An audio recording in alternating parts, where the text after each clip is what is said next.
সবাইকে আবার চলে এসেছি নতুন একটা ভিডিওর সাথে। তো আগে দেখিয়ে নিয়ে হচ্ছে আমরা বিয়ে বাড়িতে কেমন কি এনজয় করেছি না করেছি। আর এটা হচ্ছে একদম বাসের মধ্যে উঠে পড়েছে, আর দেখে বোঝা যাচ্ছে আমরা এখন যাচ্ছি কন্যাযাত্রী। তো সবাই মিলে বাসে উঠে পড়েছি, এক্ষুনি জাস্ট বাস ছাড়বে। আর আমাদের না একটু লেট হয়ে গেছিলো সবাই সাজুগুজু করতে। আর এরই মধ্যে কথা বলতে বলতে আমরা একদম চলে এসেছি নবদ্বীপ ব্রিজে।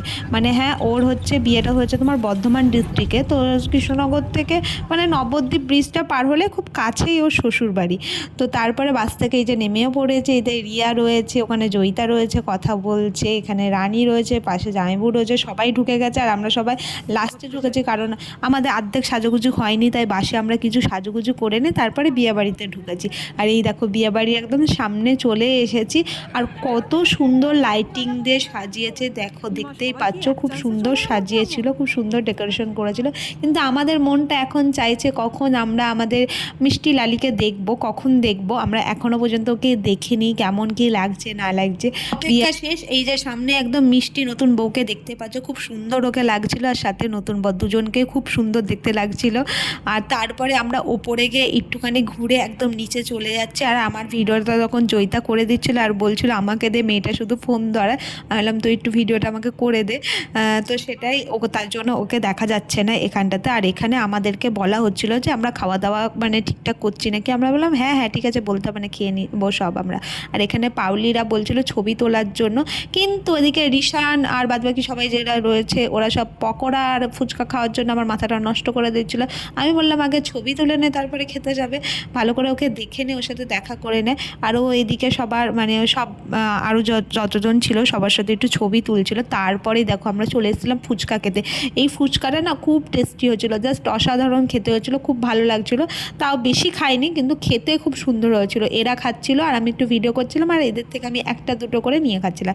ফুচকা ছিল, এদিকে পকোড়া ছিল, ফুচকাও খেয়েছি আমরা, পকোড়াও খেয়েছি, আর এরা খাচ্ছিল আর আমি ভিডিও করছিলাম। ফুচকাটা সত্যি খুব সুন্দর খেতে ছিল। ফুচকা খেয়ে দিয়ে আমরা আবার একটু পকোড়া খেয়ে নিয়েছিলাম। এখানে সাইডে একটা পকোড়া ছিল, সেটাও খুব সুন্দর খেতে ছিল। আর এখানে সবাই দাঁড়িয়ে রয়েছে, এই যে পকোড়া দিচ্ছিল, পকোড়াটাও খেতে খুব ভালো লাগছিল। আর তারপরে এই যে চলে এসছে আবার ফটোশ্যুট করার জন্য। রিয়া এখন ছবি তুলবে ওর সাথে, তারপরে আমরা তুলবো। এখন দুই বোনে ফটোশ্যুট করছে, খুব সুন্দর দেখতে লাগছিল, দুজনকেই খুব ভালো লাগছিল। আমি জানি না আমার ফোনের ক্যামেরায় কতটা ভালো লাগছে, কিন্তু সামনে থেকে এটা অসাধারণ দেখতে লাগছিলো। তারপরে এই যে চলে এসছে জয়িতা, তারপরে আমি ওদিকে সবাইকে ডাকছিলাম গ্রুপ ছবি তুলবো বলে তাড়াতাড়ি, কারণ ওখানে অনেক ভিড় ছিল। তো গ্রুপ ছবিটা তো আমাদের তুলতে হবে, ওটাই তো একদম একদম স্মৃতি হয়ে রয়ে যাবে। সেই কারণে সবাইকে ডেকে আমরা ছবি তুলছিলাম, আর আমাদের ছবি তুলে দিচ্ছিল খুব সুন্দর করে। আর আমি ওদিকে একজনকে বলেছিলাম আমার ভিডিওটা করে দে, ও ভিডিওগুলো করে দিচ্ছিল, আর আমাদের খুব সুন্দর করে ভিডিও নিচ্ছিল। তারপরে আমরা ভেবেছিলাম নাচন কোদন করবো, তো নাচন কোদন তো মনে হয় করা হয়নি, সবাই যেহেতু খেতে চলে গেছিলো। তারপরে আমরা এখানটা একটু ছবি তুলে নিচ্ছিলাম, মানে আমি বলেছিলাম জয়িতাকে বলছিলাম আমার একটু ছবি তুলে দে, ও ছবি তুলে দিচ্ছিল আমার। সবার ছবি তুলে দিয়েছি, আমিও ওর ছবি তুলে দিয়েছি, সবার ছবি তুলে দিয়েছি আমরা সুন্দর সুন্দর করে। আমরা প্রচুর ছবি তুলেছি, আর জামাইবু দাঁড়িয়েছিল। এই যে এরা দুজন পুরো মাথা নষ্ট করে দেওয়ার লোকজন, মানে কি বলবো, এদেরকে কিছু বলার নেই। জয়িতাদের বলছে জড়িয়ে ধরে মানে ছবি তোলার জন্য। আর আমার দিদি এত মানে কি বলবো, এত হাসতে হাসতে পেট ব্যথা হয়ে যায়। আমরা ওখানে জামাইবু ছবি তুলবে না দিদির সাথে, জামাইবু আমাদের সাথে ছবি তুলবে, মানে শালিদের সাথে তুলবে, কিন্তু না, আমার দিদি জামাইবুর সাথেই ছবি তুলবে। সেই জন্য বারবার জামাইবুকে নিয়ে টানা হাজরা করছিল, জামাইবু কিছুতেই শুনছিল না। এই দেখো পাউলি হাই দিচ্ছিল। ওরা দুজনা কাপল ছবি তুলতে এত ব্যস্ত ছিল, ওদের যে একটা মেয়ে আছে সেটা ওরা ভুলে গেছে, এত বড় একটা মেয়ে আছে। তা আমি বললাম তোরা দুজনে তুলছিস, মেয়েটাকে কেন, কে নিয়ে তুলবে? তখন আমার কথা শুনে ওরা মেয়েটাকে নিয়ে তারপরে দুটো ছবি, আরও একটা মেয়ে চলে গেল আমাদের তিতলি। এরা চারজনা মিলে ছবি তুলছিল, এদের তো ছবি তোলা শেষ হচ্ছিল না। এদের ছবি তোলা শেষ হলে তারপরে তো আমাদের এন্ট্রি হবে। তারপরে আমাদের এন্ট্রি হয়েছে, আমি গেছি, রানী গেছে ওই সাইডে, আমাদের সবাই মিলে ছবি তুলে দিল। তারপরে আবার ওরা আমাদেরকে ছবি তুলে দিচ্ছিল, ওরা ছবি তুলে দিয়ে দেখাচ্ছিল ভালো হচ্ছে কি খারাপ হচ্ছে, কতটা কি ভালো হচ্ছে। যেটা ভালো হচ্ছে সেটা রাখা হচ্ছে, যেটা ভালো হচ্ছে না সেটা ডিলিট করে দেওয়া হচ্ছে।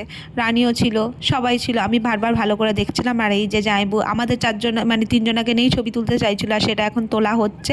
আর আমাদের ছবিটা তিতলি তুলে দিচ্ছিল। আর এখানে আমার দিদি কুকুরটা চলে যাচ্ছে বলে বারবার দিদি ওকে অঙ্গি ভঙ্গি করে সরাচ্ছিল, আর যা নাটক করছিল এমনি হাসি পাচ্ছিল। এই দেখো হাসছে মালতী মাসি, মানে কি বলবো, ওকে কিচ্ছু বলার নেই। সব জায়গায় গিয়ে এমন একটা সিচুয়েশান তৈরি করে, হাসতে হাসতে পেট ব্যথা হয়ে যায়, খুবই হাসাইও। দেখো কি করছে, এইগুলো যে আমি ওকে ভিডিওতে দিয়ে দেবো নিজেও জানে না, যখন দেখবে তখন বুঝতে পারবে। তিতলি ছবি তুলে দিচ্ছিলো, তারপরে আমরা আবার চলে আসলাম আমাদের মিষ্টি মৌর সাথে ছবি তোলার জন্য, কারণ তখন ভালোভাবে ছবি তোলা হয়নি, মানে আমরা গ্রুপ তুলেছিলাম, সিঙ্গেল সিঙ্গেল তুলিনি, তাই জন্য আবার সিঙ্গেল সিঙ্গেল তোলার জন্য আবারও চলে এসেছিলাম আমরা ছবি তুলতে। এখন জয়িতা তুলছে, আমার তোলা হয়ে গেছে, আমি এদিকে ছবিতে মানে আমার ফোনে তুলছিলাম, ওদিকে হচ্ছে কিনা যে ক্যামেরাতেও তোলা হচ্ছিল। ভালোই আমরা এনজয় করেছি সবাই মিলে একসাথে ওর বিয়েতে, যেহেতু ওর বিয়েটাই হয়তো না, তারপরে আরেকজনের বিয়ে রয়েছে, এই যে যারা দুজন একসাথে ছবি তুলছে, মানে এই যে সাইডে সবুজ শাড়ি পরেছে ওরও বিয়ে, তো সেই মজাটাই রয়েছে, সেটা অনেক পরে। কিন্তু এই যে ওরও বিয়ে হয়ে গেছে সেটা দুঃখ রয়েছিল, মজাও রয়েছিল, কিন্তু আমরা মজা করেছি খুব সবাই মিলে, কিন্তু তাড়াতাড়ি চলে আসতে হয়েছিল, এটা একটা দুঃখ ছিল। আর আমরা যখন ছবি তুলতে ঢুকি তখন তার ছবি তোলা শেষ হয় না, ছবি তুলেই যাই, ছবি তুলে যাই, কত রকমভাবে ছবি তুলি, হাজারটা ছবি তুলে মনে হয় একটা ছবি রেখে দিই, একটা ছবি আমাদের রাখা হয়। এই যে আবারও আমি কত ছবি তুলেছি, আবারও ছবি তুলতে চলে আসছে, আর এই সাইডে জয়িতা মানে জয়িতা ছবি তুলছে রানীর ফোনে, আমি তুলে দিয়েছি।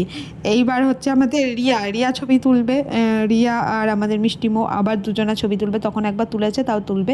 এবার মনে হয় আমরা চলে যাচ্ছি খাওয়ার দিকে, কারণ আমাদেরকে খাওয়ার জন্য ডাকছিল না, সবাই চলে গেছিলো খেতে, আমরা ভেবেছিলাম নাচতে যাবো, যেহেতু নাচতে যেতে পারিনি। তারপরে এই যে জয়িতার হাত ধরে ওখানে গিয়ে জায়গা রেখেছিলো, তিতলি বা পাউলি আমাদের জন্য জায়গা রেখেছিলো, তো আমরা সেখানেই যাচ্ছি খাওয়ার ওই দিকটাতে। সবাই বসে পড়েছিল আমাদের সাথে, যারা এসেছিলো বাসে, আমরাই বাকি ছিলাম, তো আমরাও বসে পড়েছিলাম খাওয়ার জন্য আর কি। রিশানকে মানে আমাদের এই ব্যাচটা একটু দেরি করে খেতে দেবে বলে ওই দিকে একটা সিট ফাঁকা ছিল, আমরা ওই দিকটায় রিশানকে পাঠিয়ে দিয়েছিলাম, যেহেতু বাচ্চা ওর তাড়াতাড়ি খিদে পেয়ে যায়, সেই কারণে ওকে পাঠিয়ে দিয়েছিলাম আমরা ওই সাইডটাতে। ওই সাইডটাতে রিশান বসেছিল, আর আমরা সবাই মিলে এদিকে অল্টারনেট করে সবাই মিলে বসেছিলাম, আর সাইডে পেছনে আমার দিদি জামাইবু ওরা সবাই মিলে বসেছিল। তো আমরা এখন খেতে বসে পড়েছি, আমাদের আর কিছুক্ষণের মধ্যে খেতে দেবে। খাওয়ার সময় আমি একটু ভিডিও করে নিচ্ছিলাম জয়িতার সাথে, আর এই যে রিশানের খাবারটা আগে পড়ে গেছিলো, তাই রিশানকে ওখান থেকে রাগাচ্ছিলাম আমরা অনেক কিছু বলে, আর রিশান খাচ্ছে, রিশানকে বলছিলাম তুই খা না, তোর ভিডিওগুলো করবো, দিয়ে ছেড়ে দেবো। ও একদম খাওয়ার দিকে মন দিয়ে খাচ্ছে, খেতে ও ভীষণ ভালোবাসে, খাওয়ার সাথে ও কোনো কিছু করতে মানে রাজি না, খেতেও ভীষণ ভালোবাসে। তারপরে এদিকে আমাদেরকেও খাবার দিয়ে দিয়েছে, আমরাও খাওয়া শুরু করে দিয়েছি। প্রতিটা খাবার খুব সুন্দর ছিল, প্রত্যেকটা খাবার আমি হয়তো দেখাতে পারিনি, কিন্তু খুব সুন্দর ছিল প্রত্যেকটা খাবার। তারপরে সবার শেষে আমরা আইসক্রিম খেয়ে নিয়েছি, আইসক্রিম খেতে তো আমাদের খুবই ভালো লাগে, তো সবার শেষে শীতকাল হলেও আমরা আইসক্রিম খাওয়া চাই। আইসক্রিম খেয়ে আমরা এখানে চলে এসেছিলাম, এখানে ফটোশ্যুট হচ্ছিলো দুজনা, সেটা দেখার জন্য আমরা চলে এসেছিলাম এখানে। খুব সুন্দর করে ফটোশ্যুট করছিল এখানে, দুজনকে খুব সুন্দর লাগছিল, আমরা ওদেরকে দেখার জন্য এসে তারপরে আমরা ভেবেছিলাম ওদেরকে নিয়ে গিয়ে আমরা জাস্ট নাচানাচি করব। তার কিছুক্ষণ পর আমি পেছন ঘুরে দেখি সবাই যা বাড়ির লোক রয়েছে দেখো দূরে সবাই চলে গেল, বাসে যারা রয়েছিল, আমরা বাকি রয়েছে। আমি লাস্টে বললাম দাঁড়া, মানে এখন চলে যেতে হবে এত তাড়াতাড়ি, এই যে লাস্টে ও চলে যাচ্ছে, মানে কি বলবো, এটা যে সবথেকে দুঃখজনক একটা জায়গা, সবাই চলে গেছে বাসে, আমরা সবাই শেষে গেছি, আর এই যে ওরা চলে যাচ্ছে আস্তে আস্তে মানে ওদের গন্তব্যস্থলে, আর আমরাও আমাদের গন্তব্যস্থলে যাব। চলে গেছে, এবার আমাদের গন্তব্যস্থলে আমাদের যাওয়ার পালা, আর আমরা চলেও এসেছি। আর চলে আসার পর একদম অনেকটা রাস্তা চলে আসার পর আমরা দেখছি প্রচুর কুয়াশা পড়েছে, এই যে জানি না কতটা ক্যামেরায় বোঝা যাচ্ছে, প্রচুর কুয়াশা পড়েছিল, একদম পুরো বাস থেকে পুরো বোঝা যাচ্ছে এত কুয়াশা পড়েছিল। যেহেতু সেটা ফেব্রুয়ারির 2 তারিখ ছিল, তো কুয়াশা পড়ারই কথা, কিন্তু যাওয়ার সময় একদমই কোনো কুয়াশা ছিল না। আসার সময় তখন আমরা খুব একটা দেরিও করিনি, কিন্তু প্রচুর মানে কুয়াশায় পুরো রাস্তা পুরো ভর্তি ছিল, মানে দেখাই যাচ্ছিল না অন্ধকারে। প্রায় হয়তো রাত 1টা তখন বাজে, তার বেশি তো বাজার কথা না, কারণ আমরা খুব তাড়াতাড়ি চলে এসেছিলাম বিয়েবাড়ি থেকে। তো ভীষণ কুয়াশা পড়ছিল, আর দেখতেও ভালো লাগছিল। আর কথা বলতে বলতে আমরা দেখো আমাদের বাড়ির সামনে চলেও এসেছি, আবার এই বাস করে এখান থেকে বাসটা ছাড়া হয়েছিল, আর সেখানে আমরা আমাদের গন্তব্যস্থলে আমরা পৌঁছে গেছি। আর এই যে রিয়া এখন বাস থেকে নামছে, আর দিদি ওর সাথে কিছু কথা বলছিল। তো আমরা মোটামুটি সবাই ঠিক করেছিলাম, বাসের মধ্যে আমাদের সবার মোটামুটি ঘুম পেয়ে গেছিলো। আমরা ভেবেছিলাম আমরা জাস্ট বাস থেকে নেমে বাড়ি গিয়ে কোনো রকম চেঞ্জ করে ঘুমিয়ে পড়বো, তো সেইভাবেই আমরা সবাই প্রিপারেশন নিয়েছিলাম। আর দেখে মনে হচ্ছে সবার শীতও লাগছে আর ঘুমও পাচ্ছে, আমরা সেই ঠিক করেছিলাম আমরা ঘুমিয়ে পড়বো।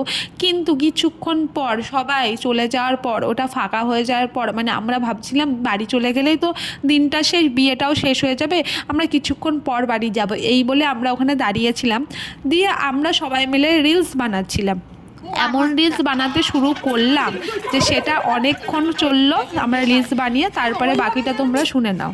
টাটা, আমরা লালির টাটা। থেকে চলে এসেছি। টাটা টাটা, বাড়ি চলে গেলাম। বিয়ে শেষ, বিয়ে শেষ। লালি বিয়ে শেষ। আবার সরস্বতী পুজো সামনে আসছে কারা? বাগেশ্বরী মাতা, সরি জানি না, আন্দাজে বলে দিলাম। কিছুদিন পর আবার গুড নাইট। আবার ব্লগ নিয়ে আসবো। তারপরে জয়িতার বিয়ে, সরস্বতী পুজোর পর জয়িতা। এই হয়ে গেল, এই যে অসুবিধা নেই, একটার পরে শেষ দিন একদম। Tata, miss you, love you.